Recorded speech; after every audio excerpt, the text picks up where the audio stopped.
Coffee হাউজের সেই আড্ডাটা আজ আর নেই, আজ আর নেই। কোথায় হারিয়ে গেল সোনালি বিকেলগুলো সেই আজ আর নেই। কফি হাউজের সেই আড্ডাটা আজ আর নেই, আজ আর নেই।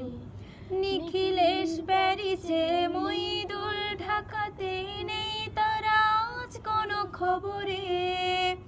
গ্রান্ডের গিটারিস্ট গোয়ানিস ডিসুজা ঘুমিয়ে আছে যে আজ কবরে। কাকে যেন ভালোবেসে আঘাত পেয়ে যে শেষে পাগলা গারদে আছে রমা রায়। অমলটা ধুকছে দুরন্ত ক্যান্সারে, জীবন করেনি তাকে ক্ষমা হায়। কফি হাউজের সেই আড্ডাটা